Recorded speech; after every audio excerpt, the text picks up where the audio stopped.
Supreme કોર્ટે એક મહત્વપૂર્ણ અને ઐતિહાસિક ચુકાદો આપ્યો છે. સુપ્રીમ કોર્ટે અનુસૂચિત જાતિ એટલે કે એસસી દરજ્જો અને ધર્માંતરણને લઈને એક અત્યંત મહત્વપૂર્ણ અને ઐતિહાસિક સ્પષ્ટતા આપી છે, જેમાં કોર્ટે જણાવ્યું છે કે બંધારણના શેડ્યુલ્ડ કાસ્ટ્સ ઓર્ડર 1950 મુજબ એસસી દરજ્જો મુખ્યત્વે હિન્દુ, શીખ અને બૌદ્ધ ધર્મ સુધી મર્યાદિત છે અને જો કોઈ વ્યક્તિ આ ત્રણ ધર્મ સિવાય અન્ય કોઈ ધર્મમાં ધર્માંતરણ કરે છે તો તે વ્યક્તિ પોતાનો એસસી દરજ્જો ગુમાવે છે અને તેને એસસી/એસટી કાયદા હેઠળ મળતા રક્ષણનો લાભ પણ મળતો નથી.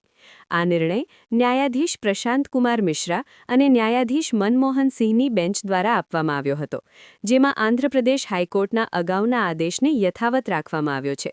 આ કેસમાં આંધ્રપ્રદેશના એક પાદરી ચિંતાદા આનંદે એસસી/એસટી એક્ટ હેઠળ ફરિયાદ દાખલ કરી હતી અને આરોપ લગાવ્યો હતો કે તેમની પર જાતિના આધારે હુમલો કરવામાં આવ્યો હતો, પરંતુ તપાસ અને સુનાવણી દરમિયાન સામે આવ્યું કે તેઓ લાંબા સમયથી ખ્રિસ્તી ધર્મ પાળી રહ્યા છે અને ધાર્મિક પ્રવૃત્તિઓમાં સક્રિય છે, જેના આધારે હાઈકોર્ટે અને બાદમાં સુપ્રીમ કોર્ટે નિષ્કર્ષ આપ્યો કે ઘટના સમયે તેઓ કાયદેસર રીતે એસસી સમુદાયના સભ્ય ગણાતા નહોતા, તેથી તેઓ એસસી/એસટી કાયદા હેઠળ સુરક્ષા અથવા લાભનો દાવો કરી શકતા નથી. સુપ્રીમ કોર્ટે પોતાના અવલોકનમાં એ પણ સ્પષ્ટ કર્યું કે એસસી દરજ્જો આપમેળે જળવાતો નથી અને ધર્માંતરણ પછી તેની માન્યતા દરેક કેસના તથ્યો, પરિસ્થિતિઓ અને વ્યક્તિના વર્તન પર આધારિત હોય છે. એટલે કે માત્ર જૂનું એસસી પ્રમાણપત્ર હોવું પૂરતું નથી જો વ્યક્તિએ તે ધર્મ છોડી દીધો હોય અને અન્ય ધર્મ અપનાવ્યો હોય. સાથે જ કોર્ટે એ પણ જણાવ્યું કે જો કોઈ વ્યક્તિ ફરીથી પોતાના મૂળ ધર્મમાં પરત ફરે,